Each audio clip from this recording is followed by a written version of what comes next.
Hello, ladies and gentlemen. We are back for yet another episode of Oknytt. Yeah, we're just gonna go with Oknytt because that's what I keep saying. So let's just do with that.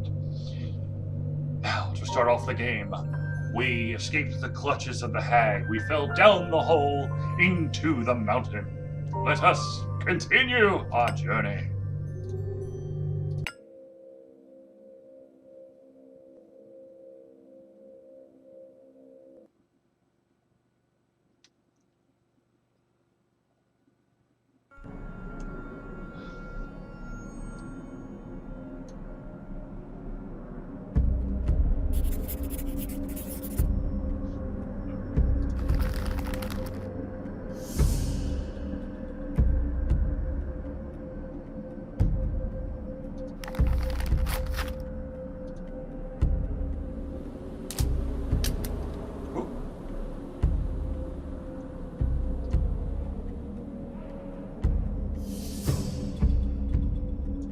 The small creature picked up the twig, thinking it might be of some use.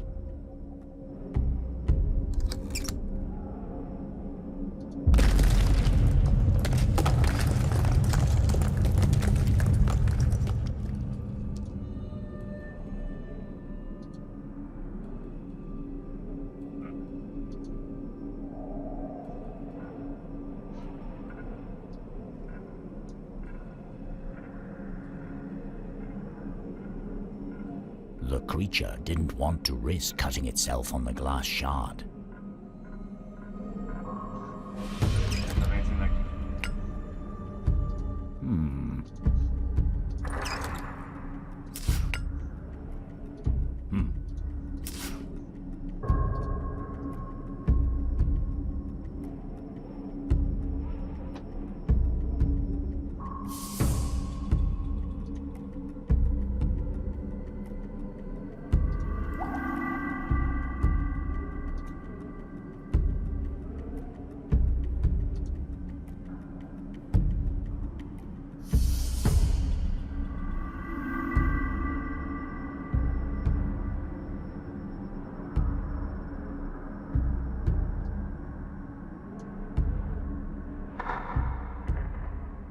Brother, I think we've been discovered. The tall Vata whispered nervously to the short one. Nonsense, the short Vata said with a confident look. Just stick to the plan. But the beast is not leaving. The tall Vata whispered, making a befuddled face. Why is the beast not leaving? As long as our dear brother returns with something to get our belongings out of the hole, we just stick to the plan, all right? The short Vata whispered, giving his brother a stern look. Right. The tall Vata responded loudly, straightening his back in attention.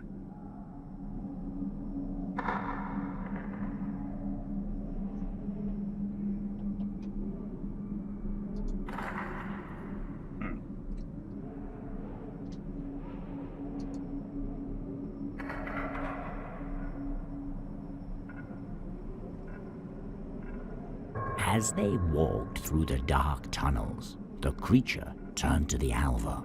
I'm sorry you were taken from your home at the lake.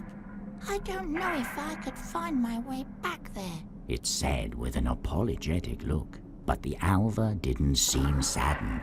In fact, she appeared to glow brighter than before, if only by a little.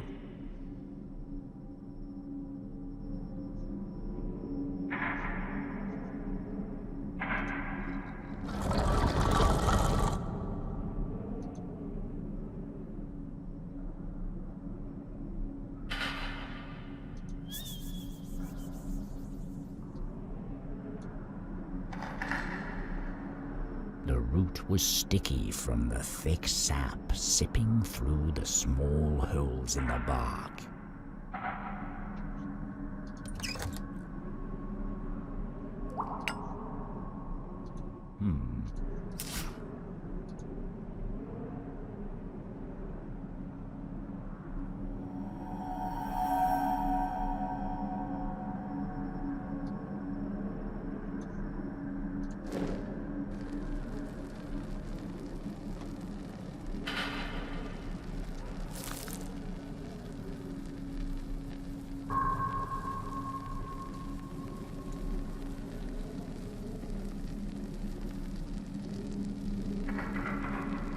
The torch had been securely fastened to the wall.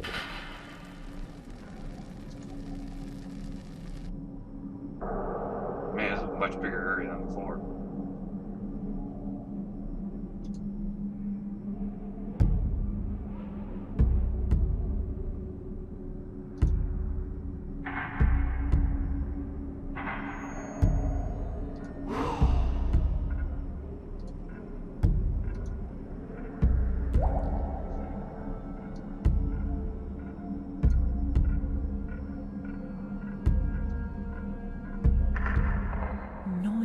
Noise, always hammering, striking the walls, loud, foul beings. Strike, strike, strike.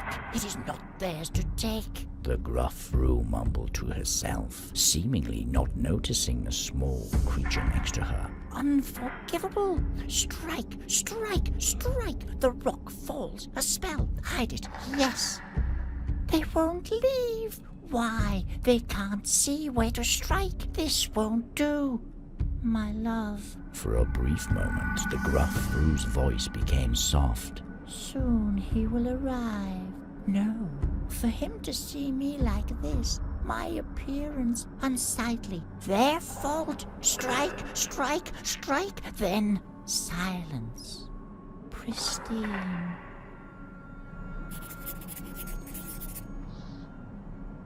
Okie dokie.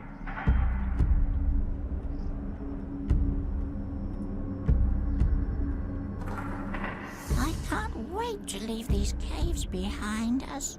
They're a bit creepy, aren't they?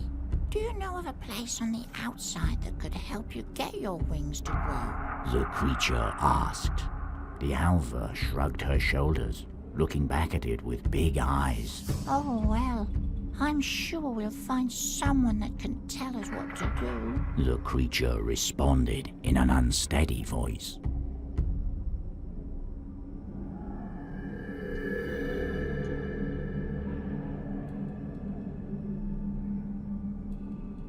When the small creature moved its hand across the carvings on the wall, they gave off a faint, almost magical warmth.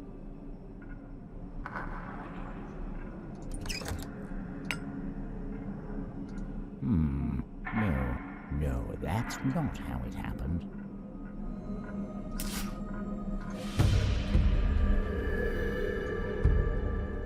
The vines were too thick for the creature to snap with its bare hands.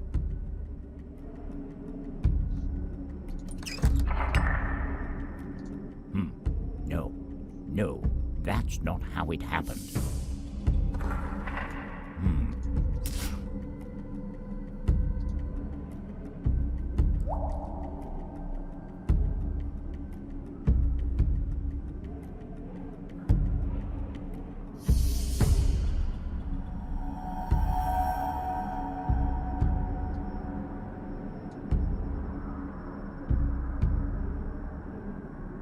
The large hand felt cold, its surface coarse like stone.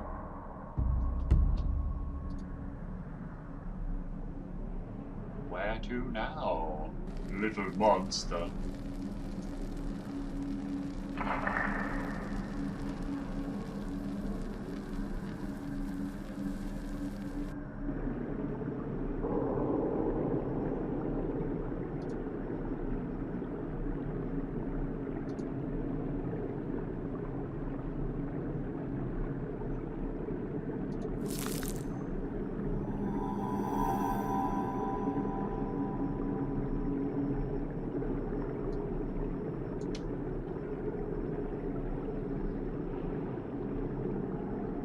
The creature was too afraid to approach the ominous chasm.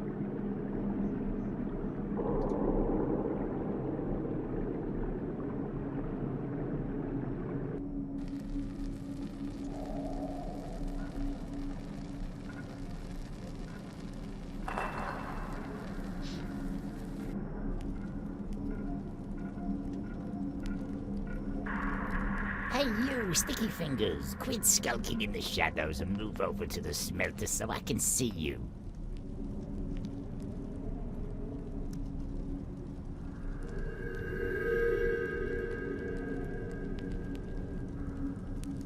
Oh, I see. A couple of new sticky fingers made their way into my mountain. From atop a chest next to the smelter, a crouching Svartalv was glaring at the small creature and its new-found friend. I shall make it simple enough for your tiny minds. Since this mine belongs to me now, I've decided not to give you anything at all. So go away. I've got enough sneaky sticky fingers to keep an eye on already. The small creature looked at its friend before trying to talk to the Svartalv. I apologize for carelessly wandering into your home, but we would never take something that someone else values so highly. The Svartalv frowned. Of course you wouldn't just decide to take a pleasant walk through the deepest parts of my mountain. Just because I've yet to find any treasure doesn't mean it doesn't belong to me. The Svartalv reached into his pocket before throwing a small rock at the creature. There, worthless piece of rock that you can have. There are plenty of those for you in these walls, sticky fingers.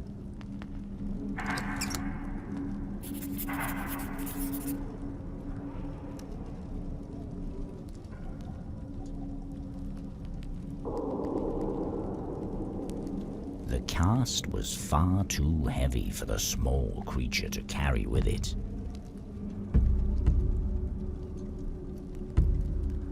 The creature decided to bring the wooden stick with it.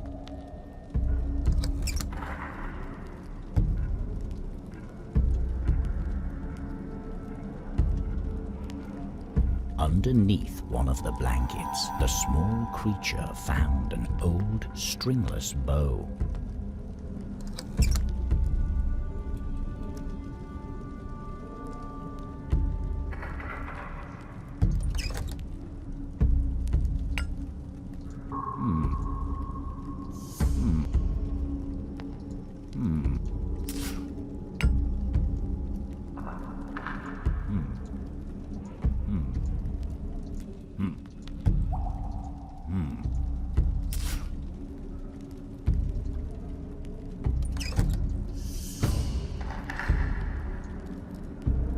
The small creature didn't want to move any closer to the hot smelter, being careful not to...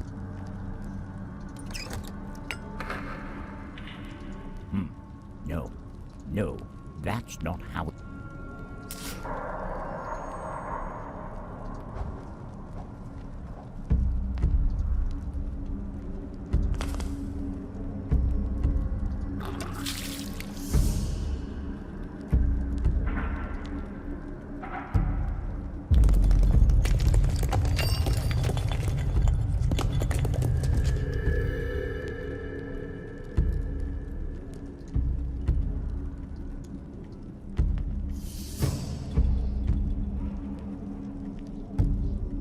The earthquake had rocked the pickaxe loose, allowing the creature to pick it up.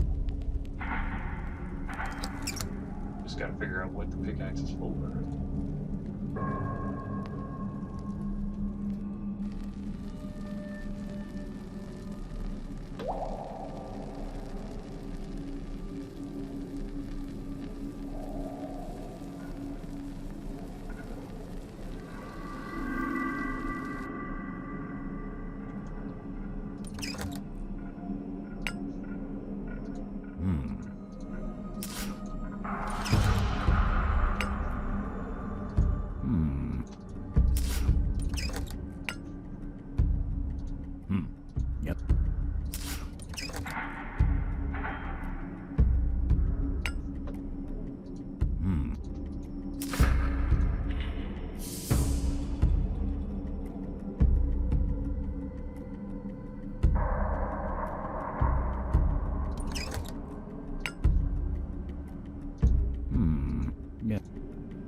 All right.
When the small creature moved its hand,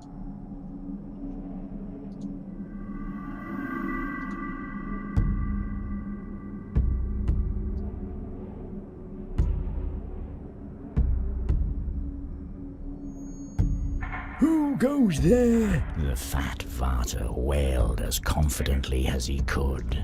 Who are you? I don't know. The small creature said with a troubled brow.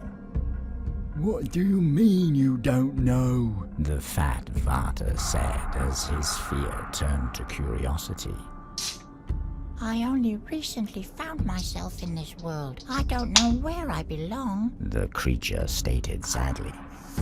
That's odd. The fat Vater said before turning silent, wondering if that was even possible. After a while, the fat Vater seemed to have regained his focus. Enough of your petty problems. Mine are far more severe, and they just keep adding up.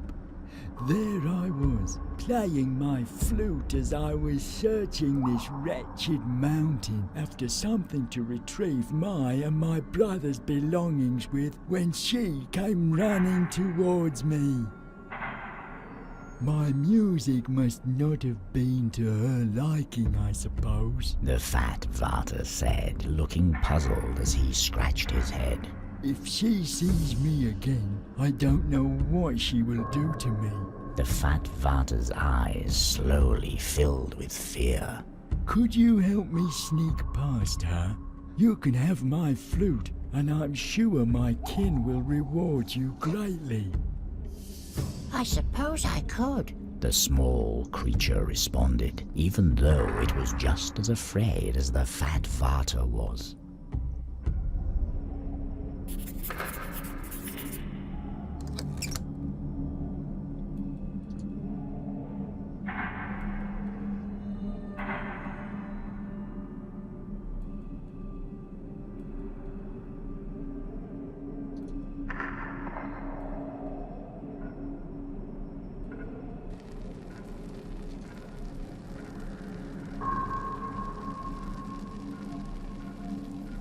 Take him back to his brothers.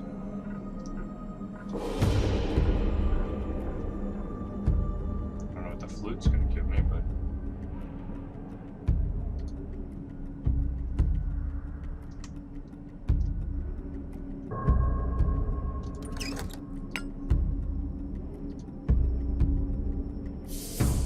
Brothers, the fat Vater said happily. I'm back again. It seems my brothers are disappointed with my efforts. The fat Vater said with a heavy sigh as he awkwardly took his place beside the tall Vater. If they are not willing to talk, I guess I will have to find you a reward myself. The fat Vater muttered as he rummaged around on the floor. It's not much, but here you go. I'm truly grateful for your help.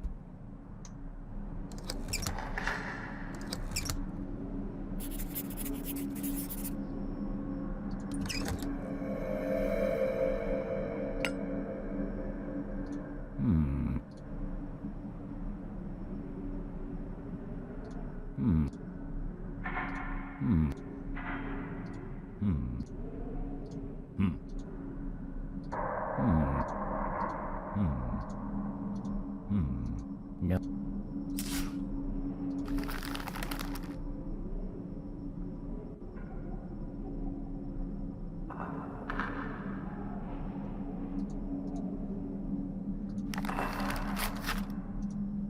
All right.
You two again. It's simple. Anything that shines belongs to me.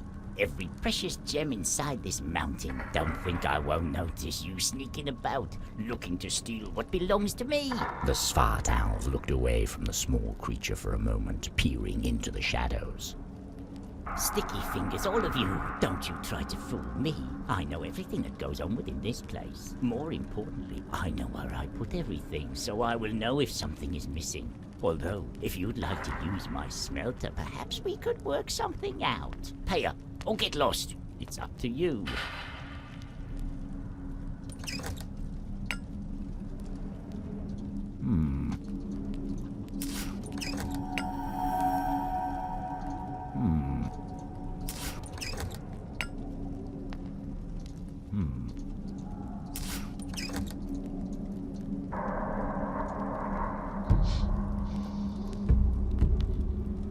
In the far corner of the old mine, there stood what seemed to be a cast in the shape of a bell.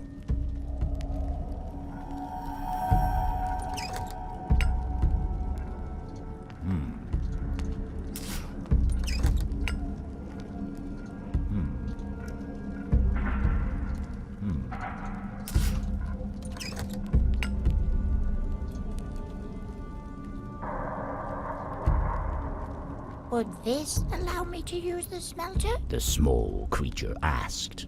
The Svartalv bit into the iron coin before putting it into his pocket. Look at that, Sticky Fingers. You had something of value after all, and now you don't. Fine, don't pester me anymore. Use the smelter.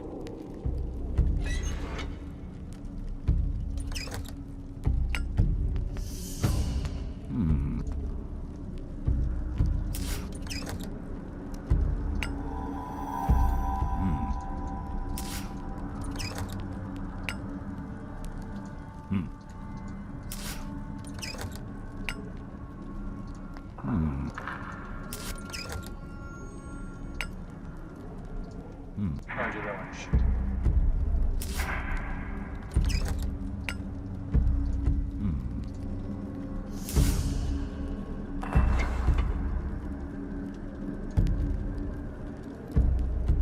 The cast was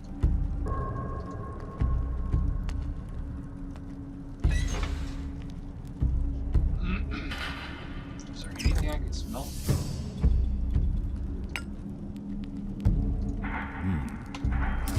Shit.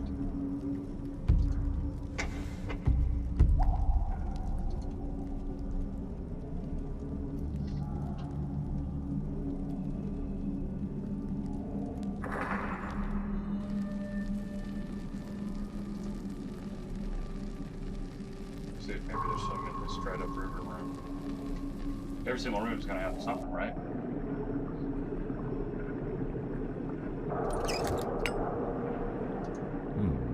no.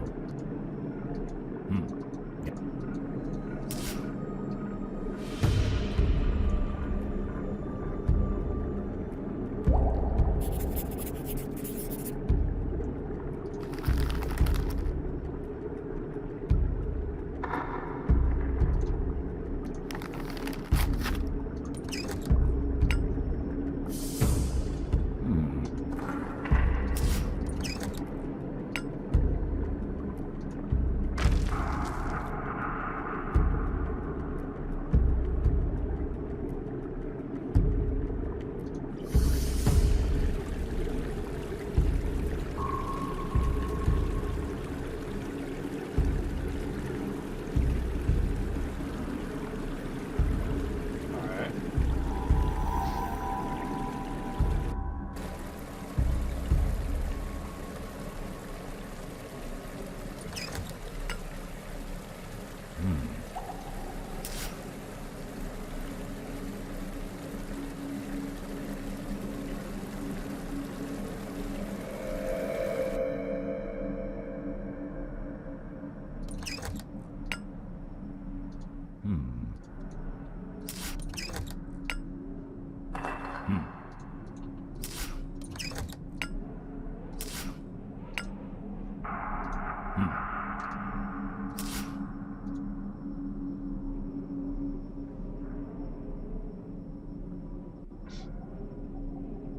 Okay. Alright, so where to next?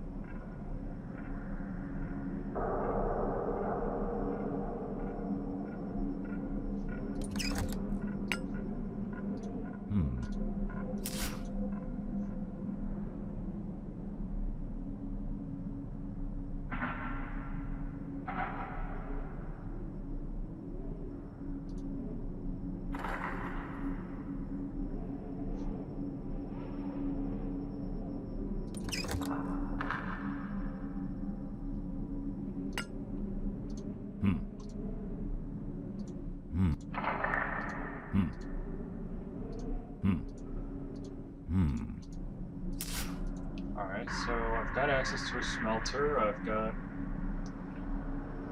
I've put water back in the ground. Let's check on these guys one more time, make sure they don't have. It's all ruined. We can't eat this, the short Varta said, waving his tiny arms in the air. Brother, the beast has returned. The tall Varta said, tapping his brother on the shoulder. The plan, the short Varta cried out.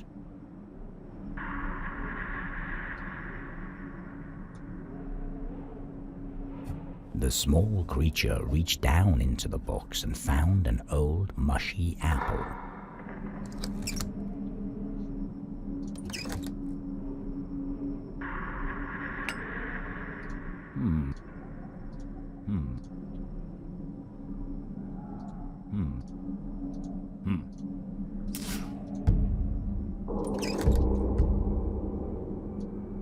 You have to excuse my brother's cold reception. They just want their belongings back. The fat Vater said with a half-hearted smile.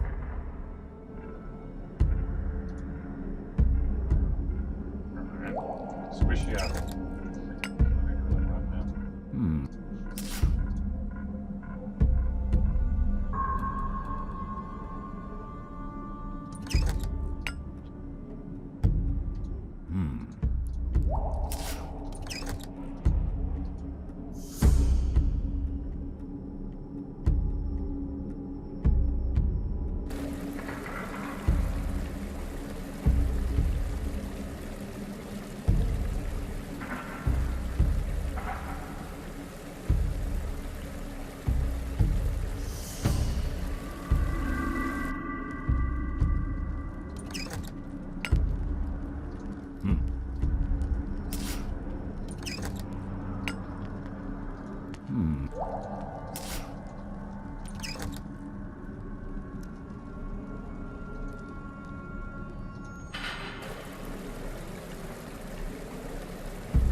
Noise. Oh, they won't leave. Okay, with that, ladies and gentlemen, I believe that we're going to call this a day. We'll continue our venture into the underground at a later time. But until then, thank you for tuning in to another episode of this wonderful game, Oknytt, or whatever it may be called.